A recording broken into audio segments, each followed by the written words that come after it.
समय आएगा, सबसे बड़ा और सबसे लंबा छलांग हम ही मारेंगे।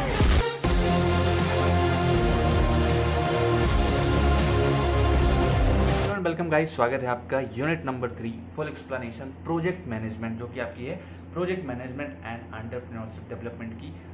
तो इस यूनिट की बात करें तो पूरा प्रोजेक्ट होगा, थोड़ा सा कंफ्यूजिंग हो सकता है, बट टर्म्स को आप अगर क्लियर करके चलोगे तो मजा आ जाएगा। ठीक है, चलिए शुरू करते हैं। प्रोजेक्ट मैनेजमेंट पहला टॉपिक है हमारा, systematic approach to achieve project objectives within constraint. तो ये क्या है? सिस्टमैटिक अप्रोच है project management to achieve project objectives. जो भी हमारा प्रोजेक्ट है उसके ऑब्जेक्टिव्स को अचीव करना विद इन कंस्ट्रेंट्स। कंस्ट्रेंट क्या है? Involves planning, executing, controlling project activities. Constraints आपको हो गया यहाँ पे टाइम, हो गया time, money, material, man power. ठीक है, तो ये चीजें आपकी यहाँ कंस्ट्रेंट्स में आ गई। Involves planning, executing, controlling project activities. तो आपका प्रोजेक्ट मैनेजमेंट क्या होता है? किसी भी प्रोजेक्ट को प्लान करना, एग्जीक्यूट करना और कंट्रोल करना एक्टिविटीज को। ठीक है, coordinate resources including time, money, material. तो आपको ये रिसोर्सेज को कोऑर्डिनेट भी करना है एंड मैन पावर, सबको आपस में कोऑर्डिनेट करिए और ज़्यादा से ज़्यादा सक्सेस रेट लाइए अपने प्रोजेक्ट में। गोल क्या होता है? Deliver projects on time with in budgets and meeting performance requirements. तो ये हमारा गोल होता है कि जो प्रोजेक्ट है उसको हम टाइम पे डिलीवर करें, विद इन बजट्स डिलीवर करें और मीटिंग परफॉर्मेंस रिक्वायरमेंट, जो रिक्वायरमेंट है, जो परफॉर्मेंस की रिक्वायरमेंट है, उसे हम फुलफिल करें। नेक्स्ट आगे बढ़ते हैं, फेजेस ऑफ प्रोजेक्ट मैनेजमेंट। भाई एक प्रोजेक्ट मैनेजमेंट है, उसके क्या फेजेस हैं, तो क्या स्टेप्स हैं, क्या प्रोसेसेस हैं, उनकी बात करेंगे।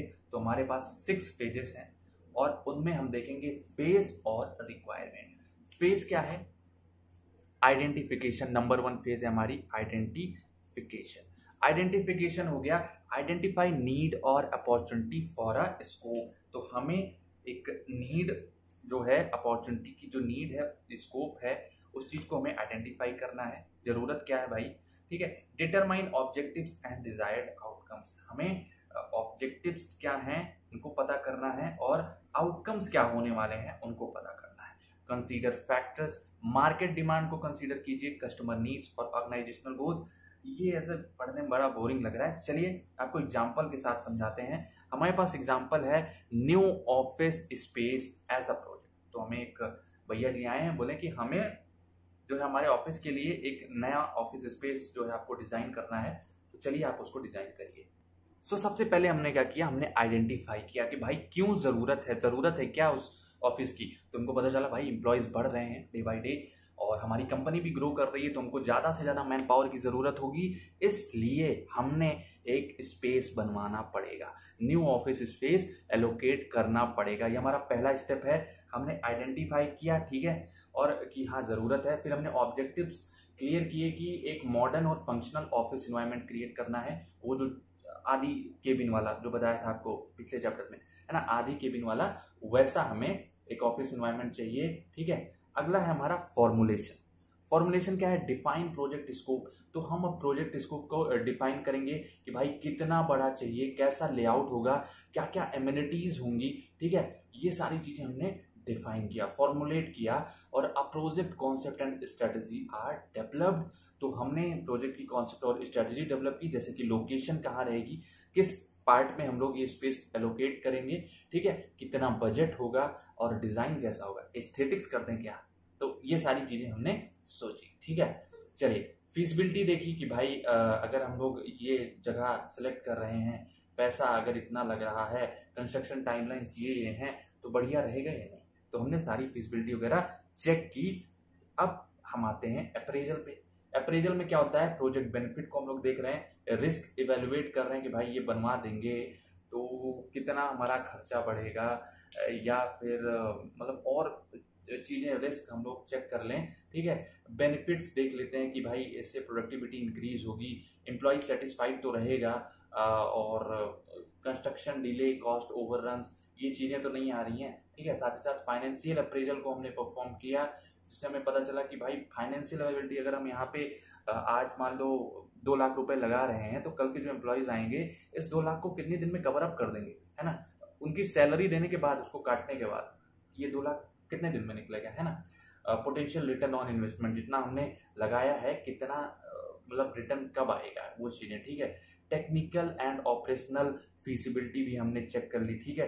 Technical and operational feasibility check कर ली कि भाई प्रोजेक्ट हमारा सक्सेसफुली एग्जीक्यूट तो होगा। ऐसा तो नहीं है कि हम जहाँ पे वेट प्रोवाइड करने जा रहे हैं, जहाँ पे स्पेस देने जा रहे हैं, वो कल के धंस जाए नीचे जमीन में, ऐसा तो नहीं होने वाला है ना। तो सारी चीज़ें हमने की अप्रेजल में। अगला आ जाओ सिलेक्शन। सिलेक्शन में क्या किया हमने, प्रोजेक्ट ऑपरेशंस, जो प्रोजेक्ट ऑप्शंस थे उनको इवेलुएट किया स्ट्रैटेजिक अलाइनमेंट पे, फीसिबिलिटी पे, अवेलेबल रिसोर्सेज पे कि भाई हमारे पास इतनी कुर्सियां हैं, ये है, तो उन पे हमने उस प्रोजेक्ट को इवेलुएट किया। या फिर जो भी हमको इतना अगर पैसा मिला है इस प्रोजेक्ट को करने के लिए, तो कैसे कॉस्ट को हम रखें कि जिससे हमारा भी नुकसान ना हो और यहाँ भी काम अच्छे से हो जाए। रिस्पॉन्सिबिलिटीज क्या क्या जो है प्रोजेक्ट टीम को असाइन की गई हैं, जैसे कि आर्किटेक्ट्स हो गए, कॉन्ट्रैक्टर्स हो गए, प्रोजेक्ट मैनेजर्स हो गए, ये सारी चीज़ें हमने देखी। सॉरी, तो मैं इम्प्लीमेंटेशन आपको बताने लगा, सिलेक्शन में थे अभी हम। तो मोस्ट सुटेबल ऑप्शन क्या होता है कि हमने बजट कंस्ट्रेंट को ध्यान में रखा है, लोकेशन सुटेबिलिटी को ध्यान में रखा है, फीसिबिलिटी आउटकम्स को ध्यान में रखा है, ठीक है। ये सारी चीज़ें हो गई। और स्टेक होल्डर से भी हमने बात कर ली है, ठीक है, उन्होंने हमें नेसेसरी फंडिंग प्रोवाइड कर दी। अब चलते हैं हम लोग इम्प्लीमेंटेशन पे। इम्प्लीमेंटेशन पे हम लोग देखेंगे क्या होता है और क्यों होता है, ठीक है। इम्प्लीमेंटेशन पे आ जाओ तो हमने जो पूरा डिटेल प्रोजेक्ट प्लान बनाया, ठीक है, जिसमें हमने बताया कंस्ट्रक्शन प्रोसेस क्या होगा, माइलस्टोन कितने दिन में कंप्लीट होना है, टाइमलाइंस डिसाइड की, रिस्पॉन्सिबिलिटीज दी कि भाई प्रोजेक्ट टीम को क्या रिस्पॉन्सिबिलिटी है, वो कितना देखेगा, आर्किटेक्ट्स को रिस्पॉन्सिबिलिटी दी, कॉन्ट्रैक्टर भैया को फोन करके बुलाया, प्रोजेक्ट मैनेजर को बताया, ठीक है। रिसोर्सेस आपकी जैसे और क्या कहें कि रिसोर्सेस सच एज, एक मिनट यार, हाँ, तो मैं कहा था रिसोर्सेज जैसे आपकी मटेरियल हो गए, इक्विपमेंट हो गए, लेबर हो गए, इन चीज़ों को हमने प्रोक्योर किया, हमने मंगाया, ठीक है, और मैनेज किया, ठीक। फिर हमने कंस्ट्रक्शन एक्टिविटीज़ को अनाउंस किया, ठीक है, और प्रोजेक्ट प्लान को, और कहा कि ये क्वालिटी स्टैंडर्ड हैं, और अगर इनसे खराब तुमने, मतलब ये जो हमने मटेरियल बताया है, तुम सस्ता वाला लगा के निकलने की कोशिश किए तो बचोगे नहीं, केस वेस कर देंगे तुम पे। तो सारी चीज़ें हमारी आ गई इम्प्लीमेंटेशन में। अब इम्प्लीमेंटेशन हो गया, अब मैनेजमेंट की बारी आती है। जो ऑफिस है हमारा, जो प्रोजेक्ट की जो प्रोग्रेस है, उसको हम लोग मॉनिटर कर रहे हैं डे बाई डे कि भाई जो हमें ऑफिस में स्पेस चाहिए उसके लिए क्या क्या हो रहा है, मॉनिटर कर रहे हैं, हम ट्रैक कर रहे हैं प्रोजेक्ट की जो प्रोग्रेस है उसको, ठीक है।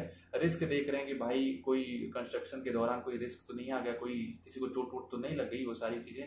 इफेक्टिव कम्युनिकेशन को हमने मेंटेन किया, सबको बताते रहे कि भाई प्रोजेक्ट जो है हमारा वो अभी यहाँ तक पहुँचा है, कुछ दिनों में सक्सेसफुली कंप्लीट हो जाएगा। ये सारी चीज़ें हमने चेक की, ठीक है। नेक्स्ट हम देखें तो क्या हो जाता है, क्वालिटी कंट्रोल को भी हमने ध्यान में रखा, ठीक है, कि क्वालिटी कंट्रोल इसी तरह से मिलावट सिलावट करके लोग कम घटिया माल तो नहीं यूज़ कर रहे हैं, ठीक है। और सबसे प्रोजेक्ट टीम जो है कोऑर्डिनेट करती है, एफर्ट्स लगाती है, कोलैबोरेट करती है अगर कोई भी चैलेंजेस आते हैं ड्यूरिंग द कंस्ट्रक्शन, ठीक है। So I hope so example आपको क्लियर होगा, ठीक है।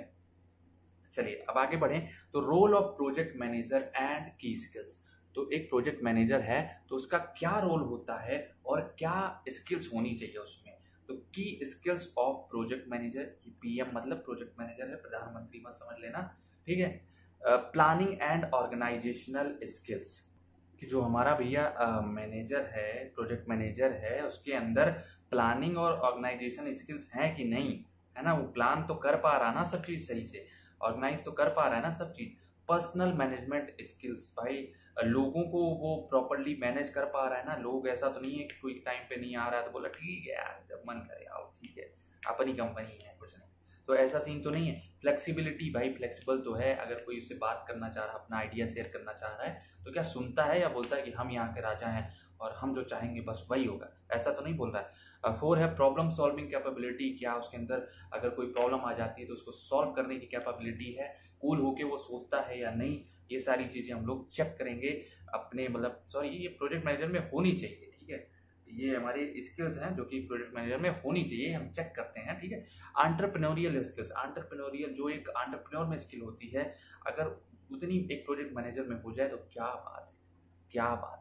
इनिशिएटिव, रिस्क टेकिंग एबिलिटी, ये सारी चीजें, क्या भाई वो प्रोजेक्ट को इनिशिएटिव ले रहा है कि मैं कंप्लीट कराऊंगा, क्या वो रिस्क टेकिंग एबिलिटी है उसके अंदर, ये सारी चीजें प्रोजेक्ट मैनेजर के अंदर होनी चाहिए। नेक्स्ट आ जाते हैं role of PM in project. तो भाई एक जो प्रोजेक्ट मैनेजर है उसका रोल क्या होता है, अभी वही सेम है जो आपने प्लानिंग पढ़ा है।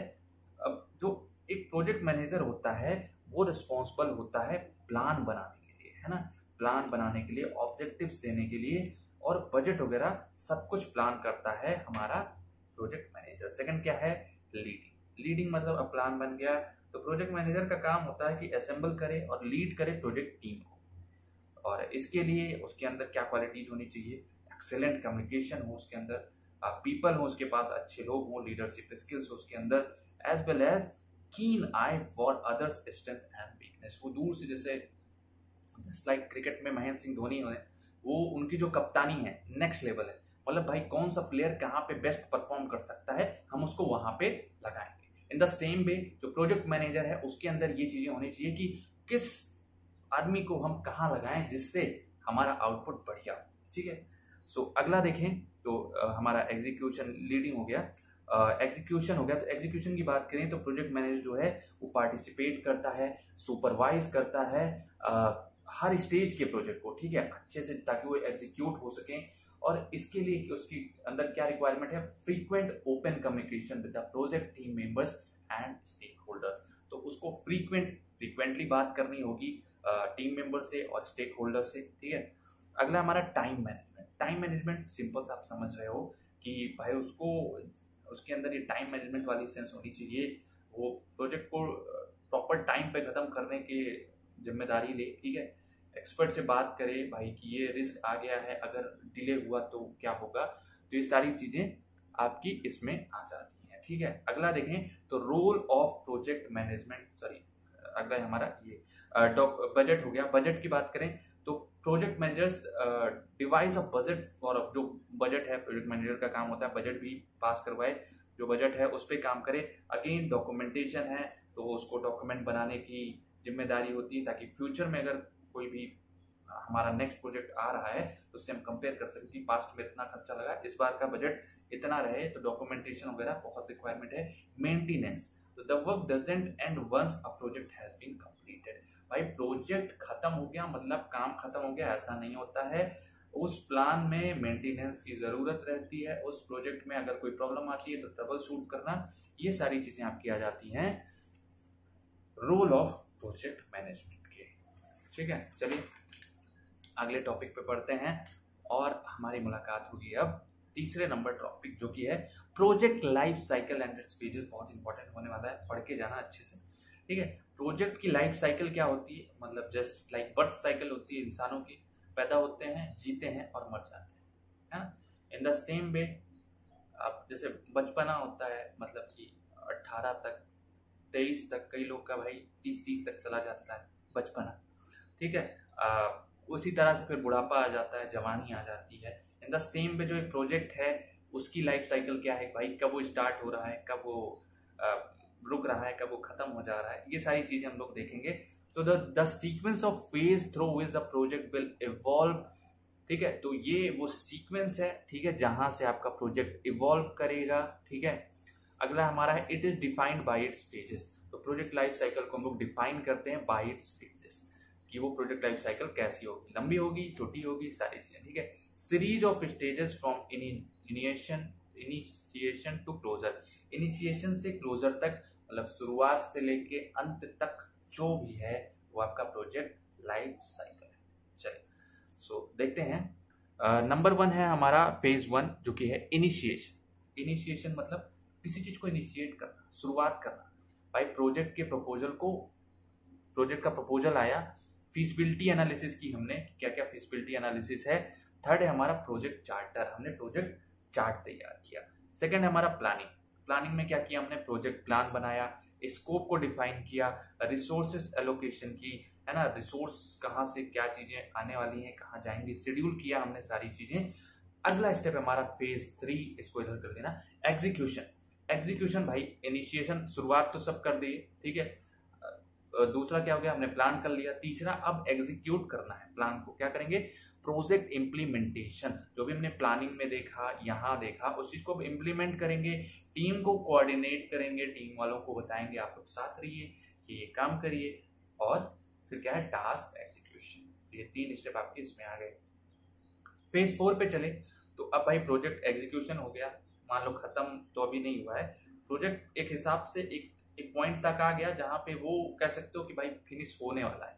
तो अब बीच बीच में हमें क्या करना पड़ेगा, मॉनिटरिंग एंड कंट्रोल। फेज हमारा एग्जीक्यूशन में एंड कह सकते हो, बट एंड तब होगा जब मतलब हमें मॉनिटरिंग एंड कंट्रोल करते रहना है। ये प्रोसेस ऐसा है कि एंड होने के बाद भी चलता रहेगा। Progress tracking, performance measurement, risk management, ये सारी चीजें आपकी किसमें आ गई, मॉनिटरिंग एंड कंट्रोल में। वैसे आपके क्वांटम में इन दोनों को मर्ज कर दिए हैं, मैंने थोड़ा सा अलग किया है, आप चाहो तो मर्ज कर सकते हो। फेज 5 हमारा क्लोजर, प्रोजेक्ट खत्म हो गया, हमने क्लोज कर दिया। Project completion, deliverable handover, project complete हो गया, हमने उसको डिलीवर कर दिया, और लेसन्स लर्न, हमने सीखा ये काम अगर ऐसे किए होते तो आज हमें ये दिन ना देखना पड़ता। ठीक है, प्रोजेक्ट को इवेलुएट किया हमने कि कितना % सक्सेस रहा, कितना फेलियर रहा, वो सारी चीजें। चलिए एक एग्जांपल लेते हैं, थोड़ा सा अच्छा लगेगा। ठीक है, काफी बोरियत सी होती है जब आप ऐसे थ्योरी पढ़ते रहो। जो एग्जांपल है construction of a residential building. तो एक बिल्डिंग है, ठीक है, जो कि रेजिडेंशियल बिल्डिंग है, उसमें रहने वाले अपार्टमेंट समझ लो, रहने वाली बिल्डिंग बना रहे हैं, लोग रहेंगे उसमें, अपने कुत्तों के साथ रह सकते हैं। ठीक है, इनिशिएशन क्या किया हमने, इनिशिएशन में हमने प्रोजेक्ट आइडिया जनरेट किया कि भाई प्रोजेक्ट का आइडिया ये है।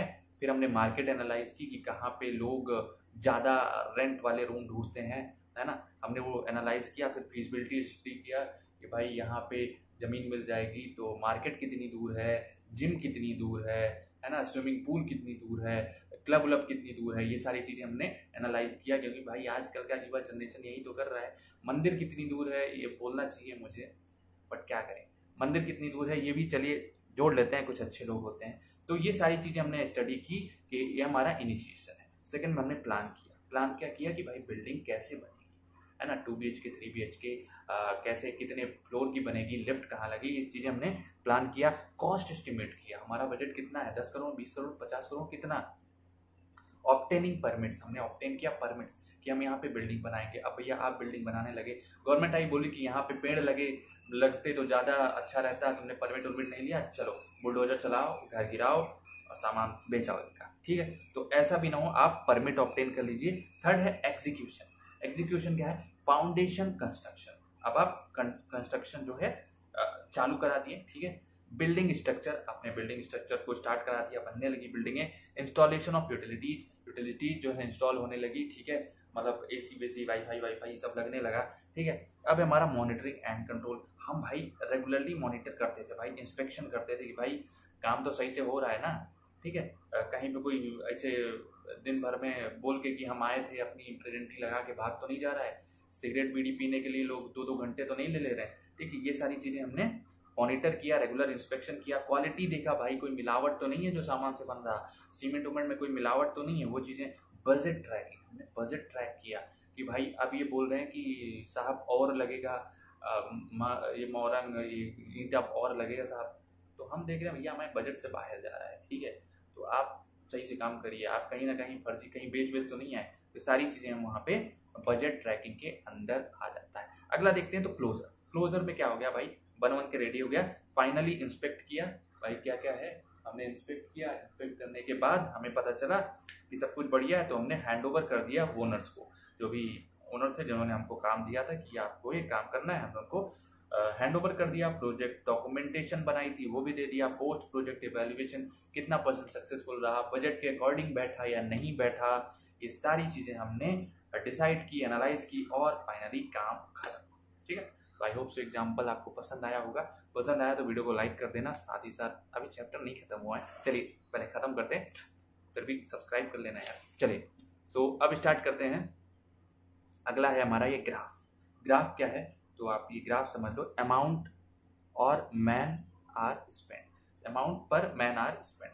तो इसमें ये है कि हमारा ये ग्राफ है, अमाउंट कितना पैसा लगा, मैन और आवर के ऊपर कितना टाइम लगा। अगेन हमारा यहाँ पे है प्रोजेक्ट लाइफ साइकिल, ये आपका क्या हो जाएगा, 1 मिनट में आपको देख के बताता हूँ। ये हमारा हो जाता है प्रोजेक्ट लाइफ साइकिल। ठीक है, तो अब ध्यान से देखो, इनिशियली फेज 1 फेज 2 कौन सी हैं, इनिशिएशन की हैं, प्लानिंग की हैं तो पैसा कम लगता है, ठीक है। इनिशिएट किया तो इतना पैसा लगा, मान लो 1 करोड़ लगा, फिर प्लान किया 2 करोड़ लग गया। अब जब एक्चुअल में काम होगा तो ये कम से कम 100 करोड़ 50 करोड़ जो भी लगेगा बजट है वो यहाँ लगेगा, क्योंकि हमने सब सामान वामान अब मंगाना है, एग्जीक्यूट करना है, लेबर ओवर हायर करेंगे, तब वो चीज़ें आ जाती हैं। फेज 3 फेज 4 इसी में मॉनिटरिंग है, इनेबल वो आपका मॉनिटरिंग एंड कंट्रोल भी आ जाता है। फिर आप देखोगे फेज 4 में धीरे धीरे ये डिक्रीज कर रहा है, क्यों? क्योंकि बन के रेडी हो गया, फेज 4 हो गया। अब ये एकदम से जीरो नहीं हो जाएगा, क्योंकि मॉनिटरिंग एंड कंट्रोल कहते नहीं है कि लाइफ टाइम प्रोसेस हो गया, आपको देखना पड़ेगा। जैसे आप गाड़ी ले लेते हो, सर्विसिंग कराना पड़ता है, वैसे अगर बिल्डिंग बनवाओगे तो कुछ ना कुछ तो आए दिन बिगड़ा ही रहेगा, ठीक है। कभी कोई कांच तोड़ देगा, तो कभी कोई एसी बर्बाद कर देगा, कोई पंखे की वो नोच के रख देगा, स्विच विच का में छेद कर देगा, है ना, डिजाइन बना देंगे दीवारों पे, तो पेंट सेंट करवाना, ये सारी चीजें आपकी आ जाती हैं। चलिए अगला ग्राफ देख लेते हैं, ये क्या है? Cumulative expenditure versus graph of cumulative expenditure against time. तो जो पैसा लग रहा है वही अगेन यहाँ पे सेम ही है, बस पहले हमने क्या किया, डिफाइन किया, डिजाइन किया, फिर हमने डू इट, फिर हमने डेवलप इट, और अब ये मेंटेन इट। धीरे धीरे ये नीचे आएगा और यहाँ पे आपका चलने लगेगा, ठीक है। मेंटेनेंस चार्जेस एक टाइम के बाद बहुत कम हो जाते हैं और फिर वो कंसिस्टेंट हो जाते हैं, ठीक है। चलिए आगे बढ़ते हैं, ग्राफ देख लेना, दोनों बना देना। चलिए सो अगला टॉपिक हमारा प्रोजेक्ट अप्रेजल। तो प्रोजेक्ट अप्रेजल क्या होता है उसको हम लोग देखेंगे, जानेंगे, समझेंगे। Definition: evaluation and assessment of a project's feasibility, potential benefits, risk and overall condition। तो प्रोजेक्ट अप्रेजल का मतलब होता है कि हम इवेल्युएट करें, एसेस करें प्रोजेक्ट्स को कि क्या वो एक्चुअल में पॉसिबल हैं उस लोकेशन पे, अगर पॉसिबल हैं तो कल के कितना मुनाफा होगा, ठीक है, और क्या क्या रिस्क हैं, वो सारी चीजें हम लोग ओवरऑल कंडीशन सब कुछ देखते हैं। सेकेंड हमारा various aspects of project appraisal. Second हमारा है वेरियस क्या क्या एस्पेक्ट्स होते हैं प्रोजेक्ट अप्रेजल के। तो टेक्निकल होगा भाई, टेक्निकल यूज होगा, फाइनेंशियल यूज होगा, कॉमर्शियल यूज होगा, मैनेजरियल यूज होगा, इकोलॉजिकल जैसे कि इन्वायरमेंटल फैक्टर्स हो गए, ठीक है, ऑर्गेनाइजेशनल हो गया, ऑर्गेनाइज करना होगा, लीगल परमिट ऑर्गेनाइज करना पड़ेगा, मतलब लेना पड़ेगा, सोशल हो गया आपका, इकोनॉमिक हो गया, सोशल मतलब लोग भाई अलाउ करेंगे ना, अगर यहाँ पे हम अपार्टमेंट वगैरह बनाएं तो वो चीजें आ गई आपकी। फिर आप देखोगे तो इकोनॉमिक, ठीक। अब बात करते हैं एग्जाम्पल समझेंगे, अभी समझ जाओगे आप, ठीक है। अगला है हमारा main stages of project appraisal. तो प्रोजेक्ट अप्रेजल की 8 स्टेजेस हैं पूरी। पहला है फीजिबिलिटी असेसमेंट, तो इसको एक एग्जाम्पल से समझते हैं हम जिससे ज़्यादा समझें। तो सबसे पहले हमने क्या किया कि हमें सोलर पावर प्लांट लगाना है, तो हमने सबसे पहले इसके नीड को आइडेंटिफाई किया कि भाई क्यों लगाना है, हमको क्यों कंस्ट्रक्ट करना है। हमको कंस्ट्रक्ट करना है ताकि हम रिन्यूएबल एनर्जी को जनरेट कर सकें, ठीक है। फिर हमने प्रोजेक्ट इंफॉर्मेशन को गैदर किया, है ना, प्रोजेक्ट इंफॉर्मेशन को गैदर किया जिसमें हमने सोलर रिसोर्स के बारे में जाना, लैंड रिक्वायरमेंट देखी, ग्रिड कनेक्शन के बारे में जाना और एस्टिमेटेड प्रोजेक्ट कॉस्ट के बारे में जाना। ये सब हमारा फीजिबिलिटी में आ गया। सेकंड हमने क्या किया, फीजिबिलिटी एंड एनालिसिस किया। हमने पता किया कि भाई जो सोलर पावर प्लांट रहेगा उसमें कौन सी टेक्नोलॉजी लगेगी, कौन सी साइट सबसे बढ़िया रहेगी, कैसे इंफ्रास्ट्रक्चर की ज़रूरत होगी, ठीक है, कितने पैसे लगेंगे, कितना ऑपरेशनल कॉस्ट होगा, ठीक है, कितना रेवेन्यू हम जनरेट कर सकते हैं उससे, तो सब कुछ हमने एवेल्युएट किया, ठीक है। और स्किल्ड रिसोर्सेज को हमने पता किया कहाँ मिलेंगे, कैसे वो उसमें महारत हासिल लोग कहाँ मिलेंगे, उनको हमने पकड़ा। सेकंड आ जाते हैं रिस्क एनालिसिस। हमने रिस्क असेसमेंट किया, मतलब पता किया भाई सोलर रेडिएशन का नुकसान क्या होगा, फ्लक्चुएशन क्या होगी भाई कि अगर बारिश आए दिन इस एरिया में कितनी बारिश होती है, कितने टाइम तक बादल घने रहते हैं, ठीक है। और रेगुलेटरी चेंजेस देखा और प्रोजेक्ट की परफॉर्मेंस को पूरा देखा, भाई रिस्क क्या क्या हो सकते हैं, है ना, तो उन चीज़ों को देखा। और इन्वायरमेंटल इम्पैक्ट को देखा कि भाई अगर हमने यहाँ पे हमने लैंड यूज़ कर लिया या फिर जो वाटर के ऊपर अगर हमने लगा दिया तो कोई नुकसान तो नहीं। ये सारी चीज़ें हमने यहाँ पे ऑर्गेनाइज किया। रिस्क एनालिसिस हो गया।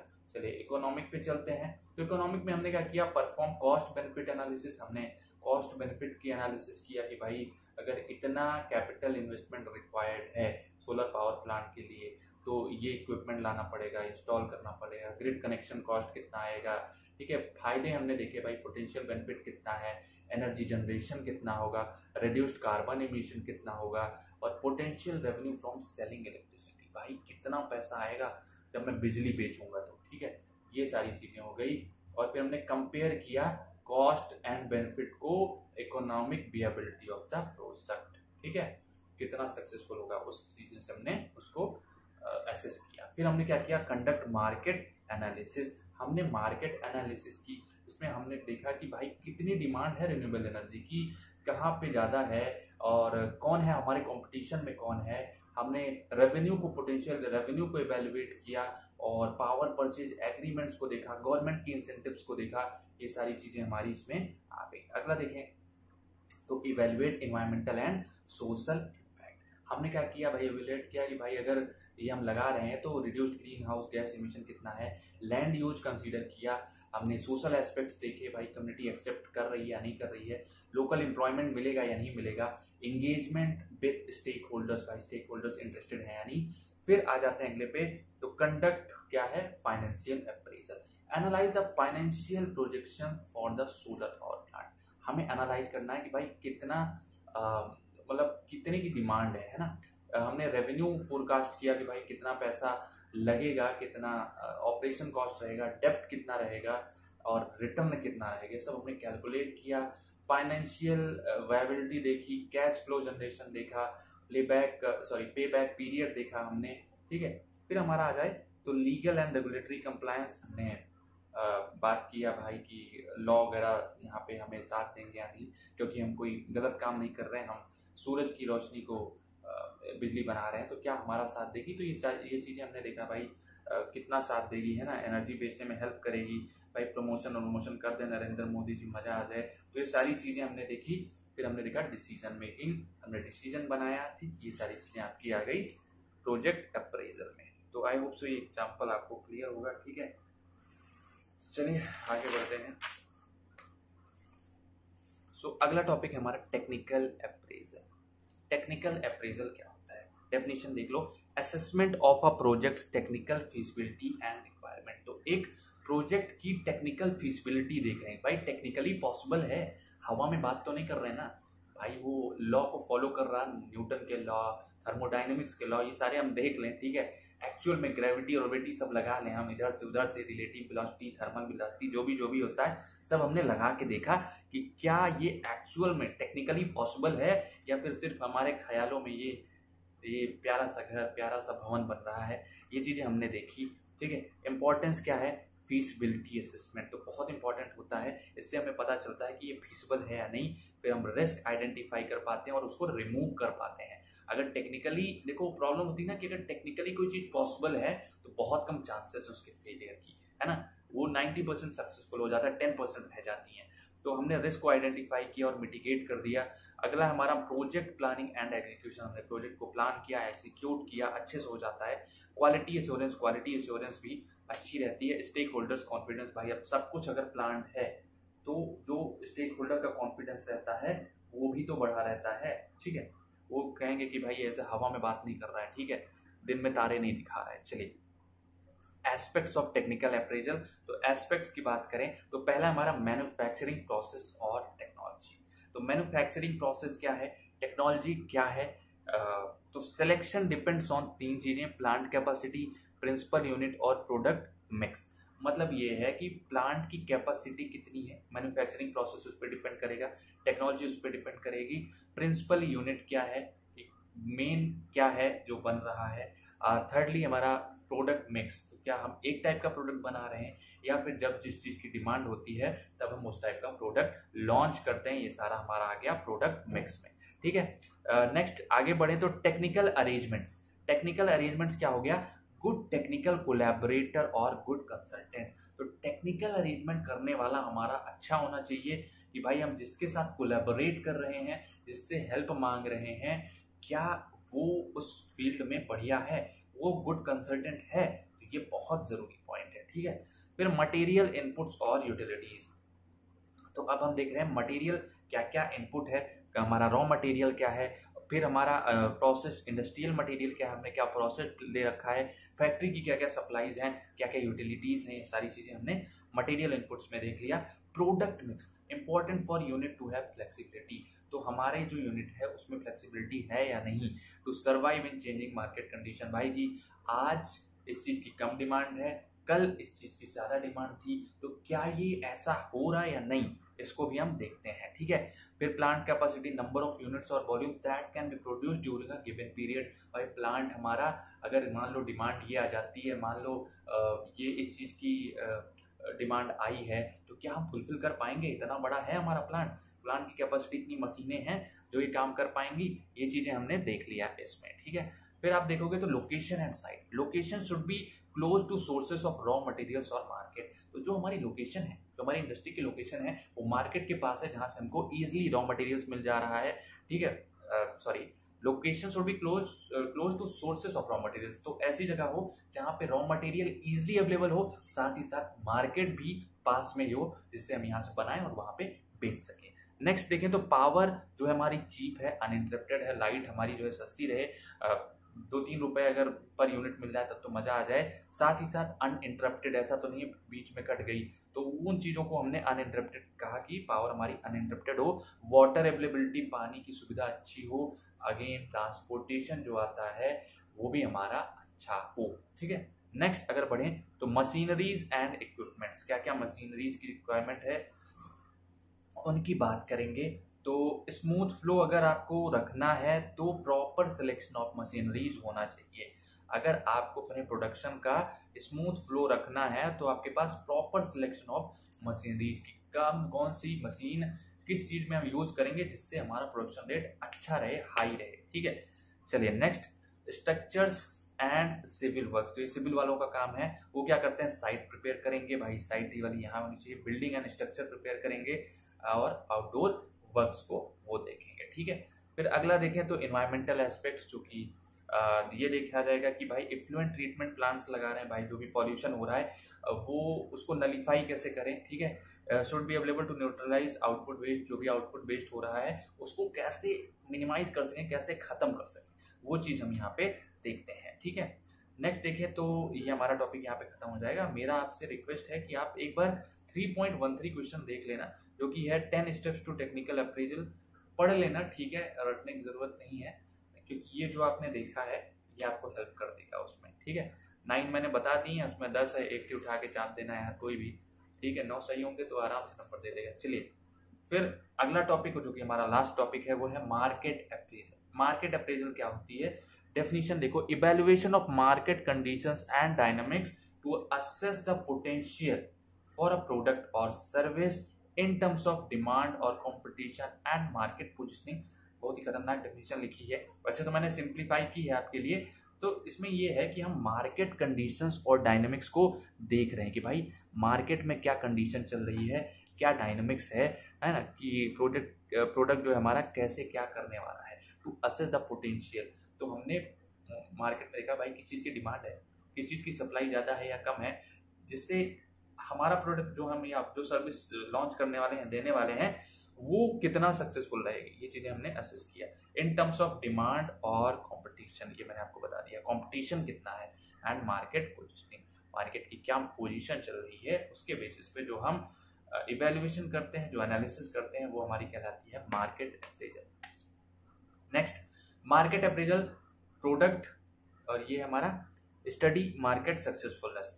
तो अगर आपको मार्केट अप्रेजल में महारत हासिल करनी है तो उसके लिए आपको स्टडी करना पड़ेगा प्रोडक्ट को और मार्केट की सक्सेसफुलनेस, कि भाई प्रोडक्ट में कितना सक्सेसफुल है। प्रोडक्ट को स्टडी किया और मार्केट की सक्सेसफुलनेस को, तो उसमें बहुत सारे एंगल्स होते हैं, कुछ एंगल्स हम लोग यहाँ देखेंगे। डिमांड फॉर द प्रोडक्ट, भाई डिमांड है प्रोडक्ट की, अब ऐसा सामान तो नहीं बना रहे जिसकी कोई डिमांड ही ना। Supply position for the product, भाई सप्लाई पोजीशन क्या है, सामान रॉ मटेरियल्स कहाँ से आ रहा है, जो गुड्स हैं प्रिपेयर किए जा रहे हैं तो कैसे प्रोवाइड किए जा रहे हैं, वो चीज़ें। डिस्ट्रीब्यूशन चैनल आ गया, जो प्रोडक्शन हमारा जो आउटपुट है वो कहाँ कहाँ जा रहा है, कैसे कैसे जा रहा है। ठीक है, ये चीज़ें हमने चेक की, ऑर्गेनाइज किया। ठीक है, डिस्ट्रीब्यूशन चैनल कौन कहाँ बांट रहा है। प्राइसिंग ऑफ द प्रोडक्ट, भाई प्राइसिंग क्या है प्रोडक्ट की, कितना है, कितने रुपए का एक पीस है, कितने का होलसेल में, ये चीज़ें हमने पता किया मार्केट में। और गवर्नमेंट पॉलिसीज क्या, गवर्नमेंट हमें साथ देगी इसमें या फिर हमें रोक देगी, है ना। अब जैसे आप दारू बनाओगे तो चांस से देखो दारू बिकती बहुत है, मगर क्या गवर्नमेंट जो है कभी फेवर में रहती है? नहीं रहती है। तो आए दिन आपके ठेके पे ठेका होता रहेगा, ठीक है। चलिए, तो गवर्नमेंट पॉलिसीज हम समझ गए। चलिए अब आगे बढ़ते हैं। एस्पेक्ट्स ऑफ मार्केट अप्रेजल, तो क्या क्या एस्पेक्ट हैं? दो एस्पेक्ट होते हैं। पहला मार्केट एनालिसिस। मार्केट एनालिसिस में देख लो, एसेसिंग मार्केट साइज, भाई जो हम प्रोडक्ट बना रहे हैं उसका मार्केट साइज कितना है, क्या बड़े लोग ही यूज करेंगे या छोटे बच्चे भी यूज करेंगे या फिर बूढ़े लोग भी यूज करेंगे, ये मार्केट साइज एसेस कर लिया। डिमांड कितनी है, मतलब डिमांड तो आ रही है ना, ऐसा तो नहीं कि डिमांड आ ही नहीं रही और हम मार्केट साइज चेक कर रहे हैं, ठीक है। कंपटीशन देख रहे हैं, कंपटीशन कोई और हमसे बड़ा कॉम्पिटिटर तो नहीं है, अगर फर्स्ट मूवर है हम तो मजा आ जाए, ठीक है। ट्रेंड्स एंड सेगमेंटेशन, कि क्या ट्रेंड चल रहे हैं आजकल, लोग किस ट्रेंड को फॉलो कर रहे हैं, किस सेगमेंट के चीज़ों को यूज़ कर रहे हैं, वो चीज़ें हमने एनालाइज की। और सेकंड हमारा स्ट्रैटेजिक कंसिडरेशंस। स्ट्रैटेजिक कंसिडरेशन क्या हो गया, इवैल्यूएटिंग प्राइसिंग। हमने प्राइसिंग पता की और अपनी प्राइसिंग उस हिसाब से रखी जिससे हमारा ज़्यादा से ज़्यादा बिक्री हो सके। पोजिशनिंग, डिस्ट्रीब्यूशन चैनल्स, हमने डिस्ट्रीब्यूशन चैनल्स को पोजीशन किया और फिर ताकि वो अच्छे से चीज़ों को डिस्ट्रीब्यूट कर सके। अगला है हमारा मार्केटिंग स्ट्रैटेजीज, पोटेंशियल रिस्क और चैलेंजेस। तो हमने मार्केटिंग स्ट्रैटेजीज पे ध्यान दिया, पोटेंशियल रिस्क पे ध्यान दिया कि क्या क्या रिस्क हो सकते हैं, चैलेंजेस क्या क्या हैं इस फील्ड में अगर हम बिजनेस शुरू कर रहे हैं, ठीक है। तो ये चीज़ें हो गई आपकी मार्केट अप्रेजल में। तो बस इतना ही है और इट्स माय रिक्वेस्ट 3.18 को एक बार देख लीजिएगा सरसरी निगाहों से। मैंने उसको एक्सप्लेन नहीं किया है, जिसमें आपके आई थिंक 2 मेथड हैं, ठीक है, उनको एक बार देख लेना। वैसे तो पूछा नहीं जाना चाहिए, अगर पूछ लिया जाए तो आप कुछ लिख के आओ तो ऐसा रहे, ठीक है। चलिए बस इतना ही है आपके यूनिट नंबर 3 में, यहीं पे इस यूनिट का होता है दी एंड। मगर आपसे मेरी रिक्वेस्ट है कि आप इस वीडियो को एक लाइक करिए और साथ ही साथ नीचे कमेंट सेक्शन में बताइए कि अगर आपको कोई चीज़ पसंद आई, कोई एग्जाम्पल पसंद आया या आप कुछ भी अपना राय या सजेशन रखना चाहते हैं तो प्लीज़ कमेंट सेक्शन में बताइए। और साथ ही साथ इसकी नोट्स मैं आपको टेलीग्राम चैनल पे प्रोवाइड कर दे रहा हूँ, आप वहाँ से इसको देख लीजिए, आप नोट्स ले लीजिए और अच्छे से तैयारी करिए, अच्छे से जाइए एग्जाम दे के आइए और मज़ा एकदम से पेपर भर के आना, 32 के 32 पन्ने मज़ा मान के आना पूरा, ठीक है। That's it. चलिए मिलते हैं हम आपसे अगले वीडियो में, तब तक के लिए सत श्री अकाल।